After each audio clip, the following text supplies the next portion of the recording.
الحمد لله نحمده ونستعينه ونستغفره ونؤمن به ونتوكل عليه ونعوذ بالله من شرور أنفسنا ومن سيئات أعمالنا من يهده الله فلا مضل له ومن يضلله فلا هادي له ونشهد أن سيدنا ومولانا محمدا عبده ورسوله أما بعد فأعوذ بالله من الشيطان الرجيم بسم الله الرحمن الرحيم وقضى ربك ألا تعبدوا إلا إياه وبالوالدين إحسانا إما يبلغن عندك الكبر أحدهما أو كلاهما فلا تقل لهما أف ولا تنهرهما وقل لهما قولا كريما واخفض لهما جناح الذل من الرحمة وقل رب ارحمهما كما ربياني صغيرا آمنت بالله صدق الله العلي العظيم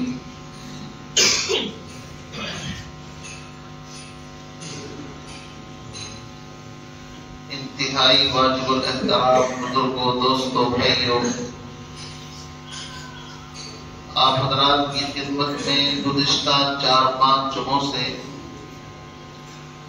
اولاد کی تربیت اور اولاد اللہ کے خزانوں کی کتنی بڑی نعمت ہے، اور قرآن مقدس میں حضرت لقمان علیہ السلام نے کس طرح اپنے بیٹے کی تربیت کو اور اس کو کس طریقے سے نصیحت کو کس انداز میں کس پیرائے میں بیان کیا، کس احترام کا اظہار کیا، یا بنیا یا بنیا کہہ کر کے، اس تعلق سے بہت ساری باتیں آپ حضرات کی خدمت میں آ چکی ہیں، لیکن پھر بھی اگر اس موضوع پر ابھی اور باتیں کی جائیں تو موضوع اتنا طویل اور لمبا ہے کہ شاید پورے سال بھی اگر اس پر بات کریں تو بات مکمل نہ ہو۔ لیکن قرآن مقدس میں اللہ نے اگر اولاد کے حقوق کو بیان کیا ہے تو ماں باپ کے حق کو بھی بیان کیا ہے۔ آج کی جو آیات سورہ بنی اسرائیل کی میں نے آپ حضرات کے سامنے پڑھی ہیں، تلاوت کی ہیں، ان میں اللہ رب العزت نے اپنے حق کے بعد ماں باپ کے حق کو بیان فرمایا۔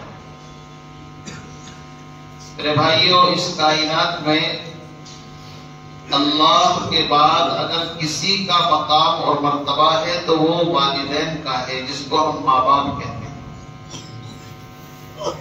سورہ بقرہ اور پارہ نمبر 1، پارہ الف لام میم، اس کے آدھے کے اوپر جہاں سے نصف شروع ہوتا ہے، آپ پڑھیے، تلاوت کیجئے۔ وَإِذْ أَخَذْنَا مِيثَاقَ بَنِي إِسْرَائِيلَ لَا تَعْبُدُونَ إِلَّا اللَّهَ وَبِالْوَالِدَيْنِ إِحْسَانًا، کہ ہم نے بنی اسرائیل یعنی اے امت محمدیہ، تم سے پہلے جو بنی اسرائیل قوم گزری ہے، ہم نے اس سے اس بات کا عہد و پیمان لیا تھا کہ ایک تو اللہ کے علاوہ کسی کی عبادت نہیں کرنا، اللہ تعبدو الا اللہ، صرف ایک رب، ایک اللہ کی عبادت کرنا، وبالوالدین احسانا، اور دوسرے نمبر پر اس بات کا عہد و پیمان لیا تھا اپنے والدین کے ساتھ حسن سلوک کرنا، اچھائی کا برتاؤ کرنا، وبالوالدین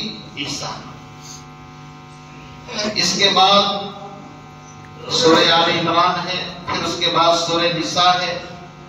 سورہ نساء کے اندر بھی پارہ نمبر 5 والمحصنات، 2-3 رکوع کے بعد ہی جو الرجال قوامون علی النساء، اس رکوع کے اندر پہلے تو اللہ نے زوجین میں مس انڈرسٹینڈنگ ہو جائے تو اس کو کس طریقے سے سمجھانا ہے، شوہر کا بیوی کے اوپر کیا حق ہے، یہ بیان کرتے کرتے آگے چل کر کے وَاعْبُدُوا اللَّهَ وَلَا تُشْرِكُوا بِهِ شَيْئًا وَبِالْوَالِدَيْنِ إِحْسَانًا، اللہ کی عبادت کرنا، اس کے ساتھ کسی اور کو شریک مت ٹھہرانا، اور والدین کی اطاعت۔ یہ 2 آیتیں ہو گئی۔ اس کے بعد آپ آگے چلیے، پارہ نمبر 15 سورہ بنی اسرائیل کی جو آیت میں نے پڑھی ہے، اس میں تو لمبا مضمون اللہ نے بیان فرمایا، وَقَضَىٰ رَبُّكَ أَلَّا تَعْبُدُوا إِلَّا إِيَّاهُ، تیرے پروردگار نے اس بات کا تاکیدی حکم کیا ہے، اللہ تعبدوا الا ایاہ، اللہ کے علاوہ کسی کی عبادت مت کرنا، وبالوالدین احسانا، اور والدین کے ساتھ حسن سلوک کرنا۔ اور آگے فرمایا اما یبلغن عندک الکبر احدهما او کلاہما، وہ دونوں ان میں سے کوئی ایک اگر بڑھاپے کی دہلیز پر قدم رکھ لے، ان پر بڑھاپا آ جائے، تو فرمایا فلا تقل لهما اف، ان کو اف بھی کہنے کی اجازت نہیں، ولا تنہرهما، ان کو چھڑکنے کی اجازت نہیں، وقل لهما قولا کریما، بلکہ ان سے بہت نرم اور میٹھے انداز میں، قول کریم بہترین انداز میں ان سے گفتگو کرتی ہے۔ وَاخْفِضْ لَهُمَا جَنَاحَ الذُّلِّ مِنَ الرَّحْمَةِ، اور اطاعت اور فرما برداری کے طور پر ان کے سامنے اپنے بازو کو جھکا دینا، جیسے ایک فرما بردار غلام اپنے آقا کے سامنے حماقن دست بستہ کھڑا ہو جاتا ہے کہ اس کا مالک کب پکارے وہ فوراً ایک دم لبیک کہے۔ تو قرآن یہ کہتا ہے کہ اپنے والدین کے سامنے اس انداز سے تم کو کھڑا ہونا ہے کہ اگر ان کو رات کے وقت میں بھی کسی کام کی ضرورت پڑ جائے اور وہ آواز لگائیں تو آپ کی زبان سے لبیک نکلنا چاہیے کہ میں حاضر ہوں۔ یہ قرآن پاک تعلیم دے رہا ہے۔ اور اس کے بعد آپ آگے چلیے سورہ لقمان کے اندر بھی وَوَصَّيْنَا الْإِنسَانَ بِوَالِدَيْهِ إِحْسَانًا، ہم نے والدین کے ساتھ احسان حسن سلوک کا حکم دیا ہے۔ یہ قرآن پاک کے 4 حوالے میں نے آپ حضرات کے سامنے اس لیے پیش کیے ہیں کہ اگر ایک جگہ پر بھی کہیں والدین کا حق بیان کر دیا جاتا تو کافی تھا، لیکن اللہ نے 1 نہیں 2 نہیں 3 نہیں 4 اور ہو سکتا ہے ممکن کہیں اور بھی ہو، اتنے مقام پر والدین کا حق بیان اس لیے کیا ہے تاکہ انسان والدین کے حقوق کو پہچانے، والدین کیا چیز ہے۔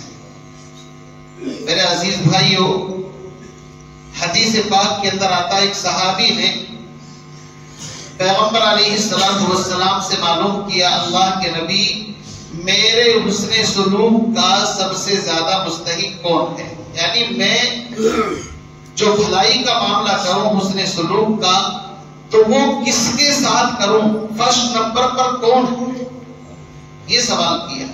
سب سے زیادہ پہلے نمبر پر کس کا درجہ ہے کہ میں اس کے ساتھ حسن سلوک کروں؟ تو پیغمبر علیہ السلام نے پیر کا درجہ بیان نہیں فرمایا، کسی استاذ کا کسی اور کا درجہ بیان نہیں فرمایا، بلکہ فرمایا تیرے والدین، بلکہ فرمایا تیری ماں۔ والدین میں بھی چونکہ ماں کا مقام باپ سے بڑا ہوا ہے، ماں کا مقام باپ سے اس لیے بڑھا ہوا ہے کہ ماں جو مشقت اور تکلیف بچے کی پیدائش سے لے کر کے، بلکہ بچے کے پیٹ میں رہنے سے لے کر اس کی پیدائش، اس کو دودھ پلانا اور بعد تک جو تکلیف ماں اٹھاتی ہے، ظاہر بات ہے وہ باپ نہیں اٹھاتا۔ باپ تو باہر سے کیا سردی سے بچنے کے لیے کپڑے لا دیے، گرمی سے بچنے کا انتظام کر دیا، بیمار ہے دوائی کا انتظام کر دیا، کھانے پینے کا انتظام، باہر کی خدمت چلتی ہے۔ لیکن ماں کی وہ قربانی ہوتی ہے کہ اگر رات کا 1 بج رہا ہو، اور جس طرح اب دسمبر کا مہینہ چل رہا ہے، پھر جنوری اور سخت کڑاکے کی ٹھنڈ اور سردی پڑ رہی ہو، اور سردی سے بچنے کا کوئی انتظام بھی نہ ہو، نہ ہیٹر ہے، نہ کمروں کے اندر آرام دہ اور موٹے گدے ہیں، بلکہ وہی معمولی چادر ہو، اور کہیں باہر سے ہوا بھی اس کے اندر داخل ہو رہی ہو، اور رات کا وقت ہو بچہ پیشاب کر دے، تو ماں وہ اتنی بڑی قربانی دیتی ہے کہ گیلی جگہ پر خود لیٹ جائے گی اور سوکھی جگہ پر اپنے بچے کو لٹا دیتی. اتنی قربانی باپ نہیں دے سکتا. بچہ روتا ہے، چلاتا ہے، ماں اس کی ہر ضرورت کا انتظام پورا کر دیتی ہے. رات میں ہی اس کو دودھ کا بھی انتظام، دوائی بتلا رکھی ہے، دوائی کا بھی انتظام، اور کچھ جو کچھ ڈاکٹروں نے تجویز کر رکھا ہے ہر اس چیز کا انتظام کر دیتی ہے. باپ تو ایسا ہوتا ہے، بچہ زیادہ چلائے تو باپ کہتا ہے اس کو دوسرے کمرے میں لے کر کے چلے جاؤ، نہیں چلا رہا ہے. ایسا ہوتا نہیں ہوتا، یا کبھی کبھی خود بھی اٹھ کر کے چلا جاتا ہے. لیکن ماں بیچاری اگر رات ہو، دن ہو، سردی ہو، گرمی ہو، اسی لیے قرآن نے کہا ہے کہ حملته امه کرہا وحملہ وفصالہ 30 شہرا. ماں بڑی تکلیفوں کے بعد بچے کو اپنی گود کے اندر اٹھاتی ہے. بڑی تکلیفوں کے بعد پیدائش کا جو مرحلہ ہوتا ہے، یاد رکھیے موت اور زندگی سے وہ مرحلہ کم نہیں ہوتا ہے. ہر عورت بچے کی پیدائش پر ایک دوسرا جنم لیتی ہے، گویا آپ یہ اندازہ کر لیجیے. کتنی مائیں، بیٹیاں، کتنی بہنیں ایسی ہیں جو بچے کی ڈلیوری کے زمانے کے اندر ہی فوت ہو گئی. میری خود حقیقی بہن، چھوٹی بہن تھی، ہم بہن بھائیوں کے اندر ابھی 2-3 سال پہلے بچے کی ڈلیوری کے اندر ہی اس بیچاری کا انتقال ہو گیا. اللہ کو پیاری ہو گئی، بچہ بھی اور زچہ دونوں. تو کتنی خواتین ایسی ہیں جو اس مرحلے کے دوران ہی دنیا سے چلی جاتی ہیں. اس لیے اس صحابی نے پوچھا، اللہ کے نبی میرے حسن سلوک کا سب سے زیادہ مستحق کون ہے؟ آقا نامدار جناب محمد الرسول اللہ صلی اللہ علیہ وسلم نے ارشاد فرمایا کہ تمہارے حسن سلوک کا سب سے زیادہ مستحق اگر کوئی ہے تو وہ تمہاری ماں ہے. صحابی نے پھر پوچھا، پھر کون؟ آپ نے دوبارہ ارشاد فرمایا تمہاری ماں. تیسری مرتبہ پھر پوچھا، پھر کون؟ آپ نے فرمایا پھر تمہاری ماں. یعنی کہ صحابی پوچھتے ہیں اور اللہ کے نبی 3 مرتبہ ماں کا درجہ بیان فرما رہے ہیں کہ تیرے حسن سلوک کی سب سے زیادہ مستحق تیری ماں، پھر تیری ماں، پھر تیری ماں. اور اس کے بعد پھر پوچھا پھر کون؟ فرمایا پھر تمہارا باپ. اس کا مطلب یہ ہے کہ ماں کا درجہ اتنا بڑا ہے، اتنا اونچا ہے. آج کل ماؤں کے ساتھ کیا سلوک کیا جا رہا ہے آپ اندازہ لگا سکتے ہیں، اور معاشرے سماج کے اندر آپ دیکھ سکتے ہیں ماں کی ویلو انسان کے نزدیک غلام باندی کے برابر بھی نہیں رہ گئی. اور یہ قیامت کی ایک نشانی ہے. دو جہاں کے سردار جناب محمد الرسول اللہ صلی اللہ علیہ وسلم نے ارشاد فرمایا تھا، جب پوچھا گیا تھا اللہ کے نبی متی الساعہ قیامت کب آئے گی، تو آپ نے بہت ساری نشانیاں بیان فرمائی. اس میں ایک نشانی یہ بھی تھی کہ ماں اپنے مطلب اس کو جنے گی. اس کا مفہوم علماء نے یہی بیان کیا ہے کہ ماں باپ کی عظمت اور احترام اس طرح انسان کے دل سے نکل جائے گا کہ کوئی عظمت اور احترام نہیں. ماں چلاتی رہتی ہے بیٹا آ جاؤ، اور بیٹا دروازہ بند کر کے باہر یہ گیا وہ گیا. باپ کہہ رہا بیٹا یہ کام نہیں کرنا ہے، اولاد اسی کام کو کر رہی. تو ماں باپ کی ویلو کوئی نہیں رہ گئی نظر کے اندر، اور یہ قیامت کی نشانیوں میں سے ایک نشانی ہے. اس لیے میرے عزیز بھائیوں، ماں باپ کے حقوق کو، ماں باپ کی عظمت کو پہچانو. ماں باپ اتنی بڑی دولت ہے کہ انسان 2-3 4-5 لاکھ روپے خرچ کر کے پہلے درخواست دیتا ہے، فارم بھرتا ہے، پھر اس کی کوشش ہوتی ہے بیت اللہ جاؤں، حج کروں. اتنا خرچ آتا ہے. لیکن قربان جائیے جناب محمد عربی صلی اللہ علیہ وسلم پر. آپ نے ارشاد فرمایا کہ اگر کوئی شخص اپنے ماں باپ کو صرف پیار اور محبت کے ساتھ دیکھتا ہے، پیار اور محبت کی نظر ڈالتا ہے، ہر مرتبہ اس کو حج کا ثواب مل جاتا ہے. صحابی نے پوچھ لیا اللہ کے نبی اگر کوئی دن میں 70 مرتبہ اس عمل کو کرے؟ آپ نے فرمایا تم 70 کی بات کرتے ہو، 1000 مرتبہ بھی اگر کرو گے اللہ کے خزانے میں کوئی کمی نہیں ہے. آپ بتائیے جس جنت کو کمانے کے لیے انسان اتنا پیسہ خرچ کرتا ہے، میں یہ نہیں کہہ رہا کہ حج کرنا چھوڑ دے اور اسی کام پر لگ جائے، نہیں، یہ فضیلت ہے. حج جس کے اوپر فرض ہے اس کو کرنا ہے، حج الگ مستقل عبادت ہے، لیکن حج کے ثواب کے ساتھ اللہ کے نبی جناب محمد الرسول اللہ صلی اللہ علیہ وسلم نے ماں باپ کے احترام کو، ان کی عظمت کو بیان کرتے ہوئے اس ثواب کو اس کے برابر کر، صرف پیار اور محبت کے ساتھ نظر ڈالنے میں کیا جا رہا ہے بتائیے آپ؟ کتنی مرتبہ انسان اپنے ماں باپ کو دیکھ کر کے ثواب کما سکتا ہے؟ میرے بھائیوں، ماں باپ کی دعاؤں میں اللہ نے وہ تاثیر اور وہ طاقت رکھی ہے۔ میں تو ہمیشہ اس بات کو کہتا ہوں کہ لوگ پیروں کے پاس اور پتہ نہیں کہاں کہاں جاتے ہیں کہ جی میرا کاروبار بند، میں پریشان، یہ وہ، اور میرے لیے دعا کر دو، فلاں کر دو۔ جس کے ماں باپ زندہ ہوں اس کو چاہیے کہ وہ کہیں جائے نہ جائے، سب سے پہلے اپنے ماں باپ کی خدمت میں حاضری دے کر کے ان سے دعا کی درخواست کرے۔ آپ کر کے تو دیکھو، انشاءاللہ اگر اٹکے ہوئے کام نہ سدھرے تب بتا۔ ماں باپ سے کہتے ہوئے حیا آتی ہے، شرم آتی ہے، کیا ہوگا؟ یا تو ماں باپ کی عظمت کا پتہ نہیں۔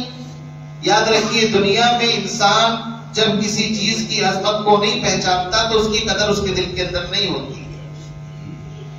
ہمیں آپ کے سامنے ایک تھالی کے اندر کچھ ہیرے، کچھ کنکر، کچھ پتھر اور کچھ یہ ساری چیزیں مکس کر کے رکھ دوں، اور آپ ان میں سے نہ ہیرے کو جانتے ہیں نہ کنکر پتھر کی پہچان ہے، تو آپ تو سمجھیں گے سب یہ ایک ہی، سب دام ایک سب، یعنی کہ سب کے سب برابر ایک ہی لاٹھی سے۔ لیکن جو جوہری ہوگا وہ فوراً اس کے اندر سے چھانٹ چھانٹ کر کے نکال لے گا، جناب یہ کچھ اور ہے اور یہ کچھ اور ہے۔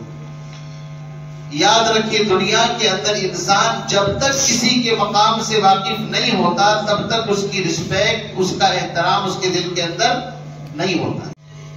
جمعے کا اتنا بڑا مجمع آتا ہے، اس مجمع کے اندر سے اگر کوئی آدمی سرکاری اعتبار سے کسی بڑے مقام کے اوپر، اور آپ اس کو نہیں جانتے، وہ آپ کے برابر میں نماز پڑھ کر کے بھی چلا جائے، آپ کو پتہ نہیں ہے، لیکن وہی آدمی اگر باہر اپنی وردی کے اندر اپنی حیثیت میں آپ کو مل جائے تو آپ کم سے کم 2 فٹ فاصلے پر کھڑے ہو جاؤ گے اس کو دیکھ کر۔ ہوتا نہیں ہوتا؟ کیوں؟ اس لیے کہ مسجد میں آپ اس کو جانتے نہیں تھے، اس لیے آپ چاہے اس کے برابر میں تھے، اس سے آگے تھے، پیچھے تھے، کوئی فرق نہیں، لیکن اگر اس کو اس کی اصل حقیقت میں آپ دیکھ لیں، اس کی اصل وردی کے اندر، لباس کے اندر، تو آپ تھوڑا کھسک جائیں گے۔ کیوں؟ اس لیے کہ اب آپ اس کو اس کی معرفت حاصل ہو گئی، پہچان ہو گئی کہ فلاں بنتا ہے۔ میرے عزیز بزرگوں، بھائیوں، ماں باپ کی ہمیں ویلو کا پتہ نہیں ہے۔ ماں باپ بہت اونچی چیز ہے، بہت بڑی دولت ہے۔ سیدنا حضرت موسیٰ علیہ نبینا علیہ السلام کا زمانہ ہے۔ موسیٰ علیہ السلام نے ایک مرتبہ اللہ کی بارگاہ میں دعا کی، اللہ کی سے باتیں ہوتی تھی موسیٰ علیہ السلام کی ڈائریکٹ۔ وَكَلَّمَ اللَّهُ مُوسَىٰ تَكْلِيمًا، قرآن کہتا ہے اللہ سے ڈائریکٹ باتیں ہوتی تھی۔ تو پروردگار عالم سے سوال کیا، الہی میری خواہش ہے، طلب ہے، میں دنیا میں اس بندے سے ملنا چاہتا ہوں جو جنت میں میرے ساتھ رہے گا، میرا پڑوس جس کو حاصل ہوگا۔ یہ کتابوں میں واقعہ ملتا ہے۔ موسیٰ علیہ السلام کو اللہ نے کہا، اگر فلاں بندے سے، اگر تم اس بندے سے ملنا چاہتے ہو تو فلاں شہر میں، فلاں بازار میں، فلاں جگہ پر جاؤ، ایڈریس بتا دیا گیا۔ موسیٰ علیہ السلام تلاش کرتے کرتے نکلے، دیکھا ایک آدمی اپنی دکان پر کچھ سامان بیچ رہا ہے، گوشت کی دکان ہے، گراہکوں کی لائن لگی ہوئی ہے، اور اس کی زبان پر بھی کچھ آہستہ آہستہ ذکر یا کچھ پڑھ رہا ہے۔ موسیٰ علیہ السلام نے انتظار کیا، جب اس کا سامان ختم ہو گیا، شام کا وقت آیا، اس نے تھوڑا سا اپنا کچھ سامان بچایا اور اپنی ایک پٹلیا کے اندر، تھیلے کے اندر رکھا اور اپنے گھر کی طرف چل پڑا۔ تو موسیٰ علیہ السلام کی اس کے ساتھ ہوگی۔ مقصد یہ تھا کہ یہ بندہ کون سا ایسا عمل کرتا ہے کہ جس کی وجہ سے ایک نبی کے پڑوس میں اللہ اس کو جنت میں جگہ عطا فرما رہے ہیں۔ یہ تجسس تھا موسیٰ علیہ السلام کو۔ اس بندے کو جب گھر جاتے دیکھا تو موسیٰ علیہ السلام نے کہا، بھائی میں ایک مسافر آدمی ہوں اور مجھے رات آپ کے یہاں گزارنی ہے، صبح اپنے سفر پر نکل جاؤں گا، ابھی تعارف کچھ نہیں کرایا موسیٰ علیہ السلام۔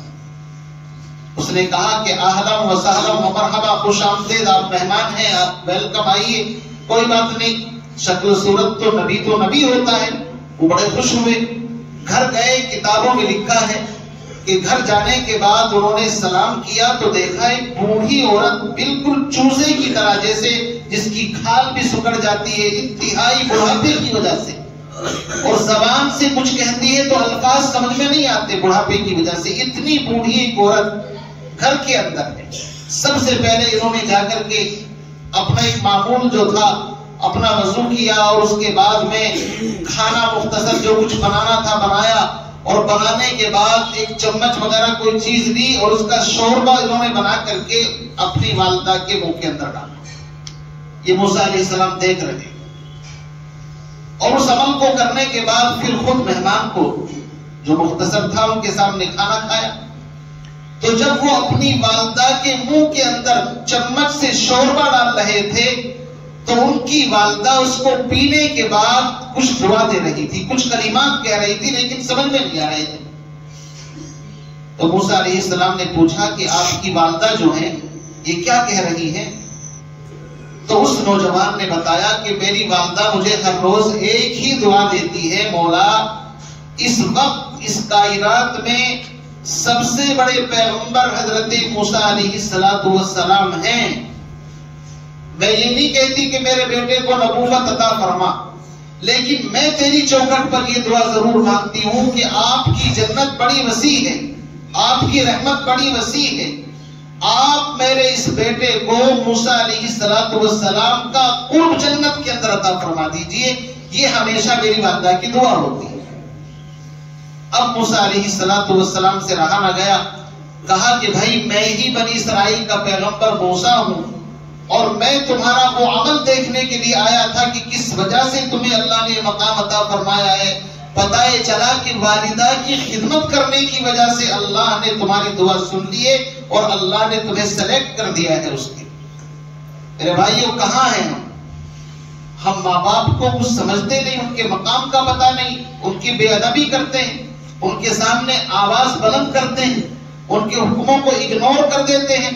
یاد رکھیے والدین اتنی بڑی طاقتور چیز ہے کہ اگر وہ اللہ کے سامنے ہاتھ پھیلا کر کے جھولی پھیلا کر کے دعا کر دے، اللہ کو بھی حیا اور شرم آتی ہے ان کی دعا کو واپس لوٹاتے۔ اللہ کہتے ہیں کہ میرا بندہ دعا کر رہا اپنی اولاد کے لیے، اس لیے میرے عزیز بھائیوں جن کی اولاد نافرمان ہو چکی ہے، سب سے پہلے میں ان سے گزارش کر رہا ہوں کہ کسی اور کے پاس دعا کے لیے بعد میں جانا، سب سے پہلے اپنا تعلق اس رب کے ساتھ ٹھیک کرو، اور 5 وقت اپنی جھولی اللہ کے سامنے آ کر کے پھیلایا کرو۔ مولا میری اولاد نافرمان ہو گئی، میری اولاد کہنا نہیں مانتی، یا اس کے اندر یہ کمیاں ہیں، یہ خرابیاں ہیں، مولا میں اپنی اولاد کی بات کسی اور سے بتانا بھی مناسب نہیں سمجھتا۔ آپ رحیم اور کریم ہیں، آپ ستار العیوب ہیں، دل آپ کے قبضے قدرت کے اندر ہے، مولا میں آپ سے اور کچھ نہیں، صرف یہ مانگتا ہوں کہ آپ میری اولاد کو نیک صالح بنائیں۔ یہ دعا مانگنا کون سا مشکل کام ہے؟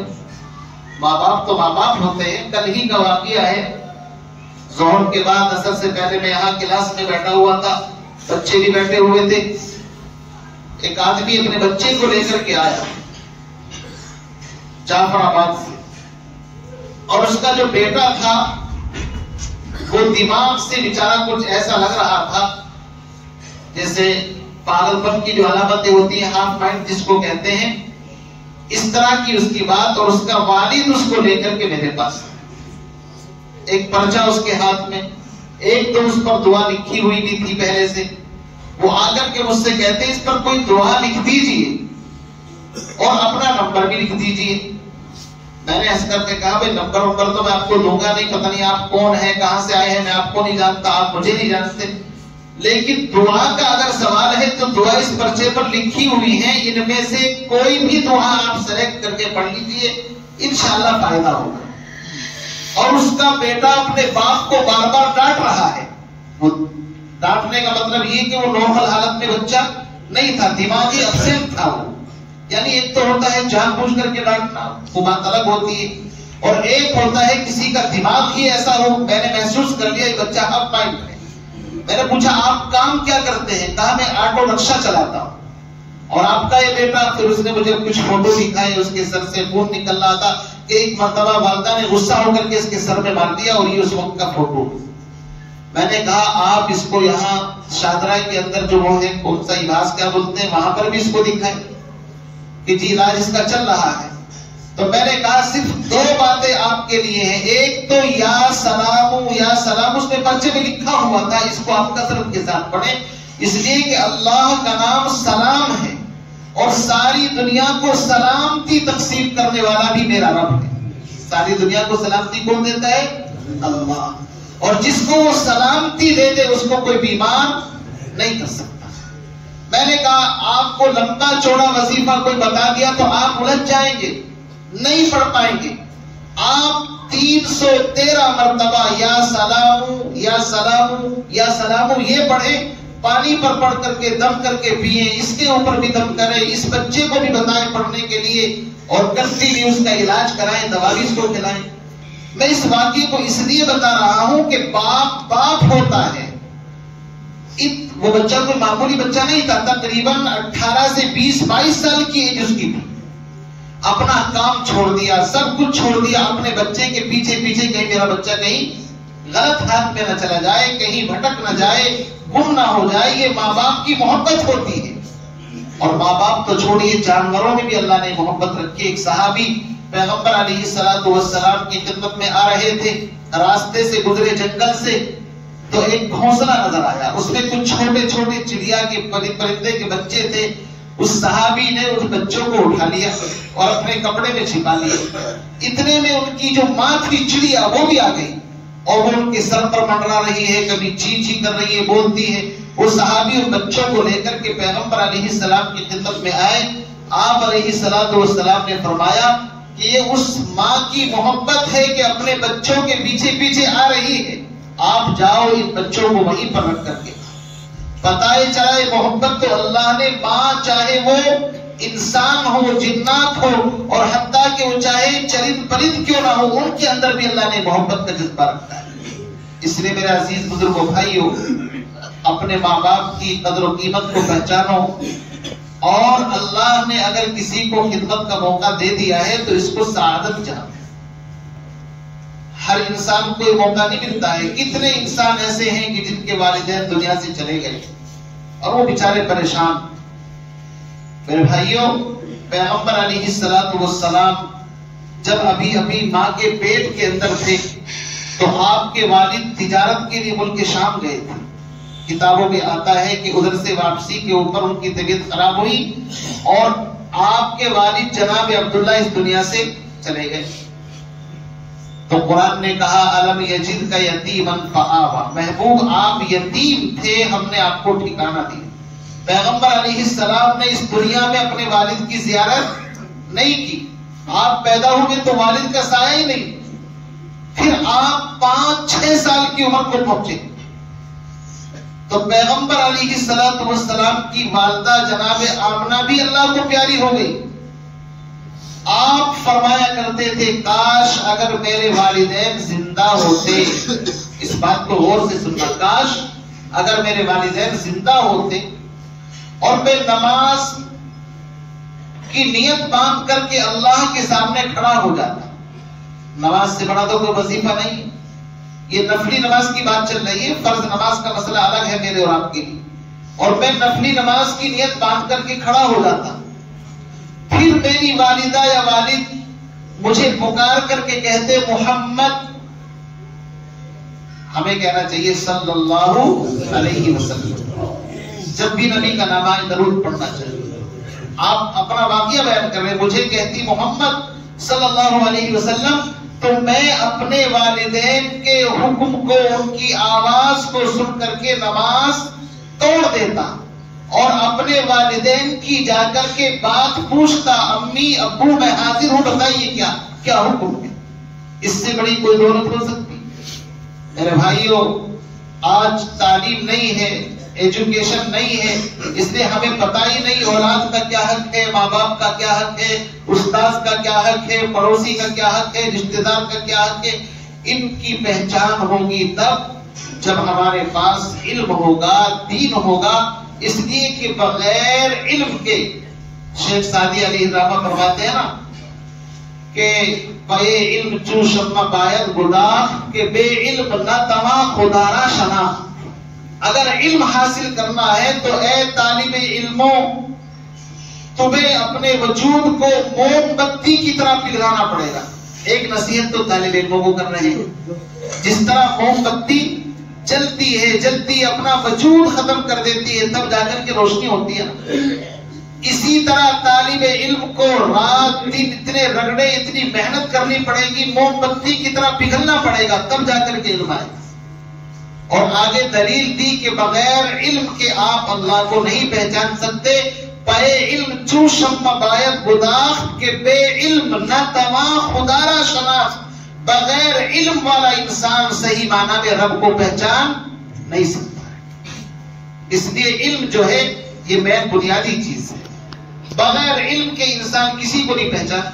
چھوٹا بچہ ہوتا ہے، اس کے سامنے آپ سانپ بچھو کیڑا مکوڑا کوئی بھی چیز رکھ دو، وہ نادان ہوتا ہے، اس کی طرف بھاگے گا پکڑنے کے لیے. آپ تجربہ کر لو، 6 مہینے کا 8 مہینے کا 10 مہینے کا بچہ ہو، آپ اس کے سامنے کوئی چیز ڈالتے ہو، اس کو پکڑنے کے لیے دوڑے گا.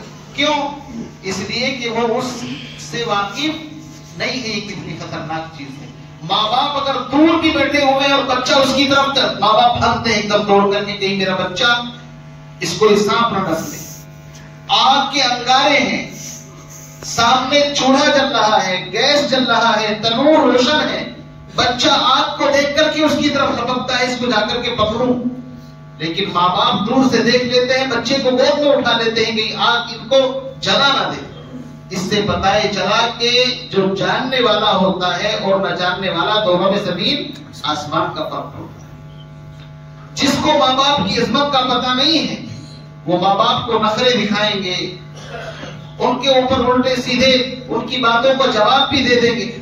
لیکن جن کو ماں باپ کی عظمت کا پتہ ہوتا ہے، قرآن نے کہا ہے وَإِن جَاهَدَاكَ عَلَىٰ أَن تُشْرِكَ بِي مَا لَيْسَ لَكَ بِهِ عِلْمٌ فَلَا تُطِعْهُمَا وَصَاحِبْهُمَا فِي الدُّنْيَا مَعْرُوفًا. کہ دیکھو ماں باپ اگر شرک پر مجبور کرے تو سوری بول دو، اس میں ہم آپ کی اطاعت نہیں کریں گے. لیکن وَصَاحِبْهُمَا فِي الدُّنْيَا مَعْرُوفًا، لیکن دنیاوی معاملات میں، دنیاوی چیزوں کے اندر ماں باپ اگر کافر اور مشرک بھی ہیں تو بھی ان کی اطاعت کی جائے گی. مسلمان کی بات چھوڑ دیجیے، اگر ماں باپ کافر اور مشرک بھی ہیں تو بھی ان کی اطاعت کی جائے گی، جائز کام ہو گیا. اس لیے میرے بھائیوں، والدین کی عظمت کو پہچانیں اور والدین بھی اپنے مقام کو پہچانیں کہ ہم کیا چیز ہیں. اس لیے اپنی اولاد کی تربیت کی، آج کل دیکھو معاشرے کے اندر، میں آپ کو عام بات اس لیے بتا رہا ہوں کہ امام محمد رحمۃ اللہ علیہ نے لکھا ہے جو عالم عوام کے مسائل سے واقف نہیں ہے وہ عالم بھی عالم نہیں ہے بلکہ وہ جاہل ایسے ہی بات ہے، کیونکہ عوام کے مسائل سے واقف ہے نہیں. وہ عوام میں کیا مسئلے چلے اس سے بھی واقف ہونا ضروری ہے. آج کل ہمارے یہاں ایک ٹرینڈ چل رہا ہے، جو بچے ہیں 10 سے لے کر کے 20 سال کی عمر کے چھوٹے چھوٹے بچے، چاہے وہ اسکول میں پڑھ رہے ہوں چاہے وہ مدرسے کے اندر پڑھ رہے ہوں، یہ چھوٹے چھوٹے جو حقے آتے ہیں کیا بولتے ہیں ان کو؟ حقہ ہی بولتے ہیں نا اس کو. ایک تو یہ مسلمان دکاندار بھی اللہ سے ڈرے، کچھ خوف کرے، ایسی تجارت کرے جس سے ہمارے بچوں کا بھوشیہ خراب نہ ہو. چھوٹے چھوٹے بچے جو مدرسے میں پڑھنے آ رہے ہیں ان کی بات کر رہا ہوں، جو میری کلاس کے اندر پڑھنے کے لیے میں ان کی بات کر رہا ہوں. دائیں بائیں سے اطلاع تو استاد کو ہو ہی جاتی ہے نا. اب میں پریشان کس طرح اس کے اوپر پابندی لگائی جائے. یہ بچے یہیں سے بننے اور بگڑنے کی عمر ہوتی ہے. آپ اپنے بچوں کے اوپر دھیان دیں. آج یہ اس کو پیئیں گے، کل چل کر کے پھر یہ ہیروئنی اور چرسی اور پتہ نہیں کیا کیا بنیں گے، چونکہ شروعات تو یہی سے ہوتی ہے.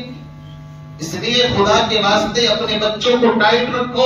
اگر ان کے پاس یہ چیزیں ملتی ہیں، ماں باپ کی ذمہ داری ہے. ہمارا درجہ تو دوسرا ہے، تو استاد ہے، استاد کا درجہ دوسرا ہے، ماں باپ کا پہلا ہے. اپنی اولاد کی تربیت اور تعلیم اس کے اوپر خاص طور سے دھیان دیں. کوئی بھی ایسی غلط چیز اگر ان کے پاس ملتی ہے اس کو ضبط کریں. اور پہلا درجہ جو برائی کو روکنے کا ہے حدیث کے اندر کہ جو برائی کو دیکھو تو اس کو ہاتھ سے تبدیل کر دو. ہاتھ سے تبدیل کرنے کا مطلب یہ ہے موٹا سا ایک کھن لو اور وہ چیز رکھو سامنے اور دھڑام تیزی اس کے اوپر نیچے مارو، کوئی پرواہ نہیں، 150 روپے کی ضائع ہو گیا، ختم. تبھی تو دل کے اوپر چوٹ لگے گی. لے کر کے رکھ لیا کہ نہیں 100 روپے کا ہے 150 روپے کا ہے, ہاں اس کو بیٹا کسی اور کو ٹوپی پہنا دو, آگے بیچ دو اس کو کسی کو, یعنی کسی اور کو بھی کرو. یہ تربیت نہیں ہے. تربیت یہ ہے غلط چیز کو. پیغمبر علیہ السلام نے صحابہ کو حکم دیا, جن برتنوں میں جن مٹکوں میں شراب رکھی جاتی تھی صحابہ نے وہ برتن تک توڑ ڈالے تھے. وہ برتنیں سنبھال کر کے نہیں رکھے تھے صحابہ نے کہ جی ہمیں یاد آیا کرے گی اس میں دادا جی پیا کرتے تھے, اس میں پردادا پیا کرتے تھے. برائی کو روکنے کا اعلیٰ درجہ یہ ہے کہ اعلیٰ برائی کو فوراً ختم کر دیا جائے. وآخر دعوانا الحمدللہ رب العالمین.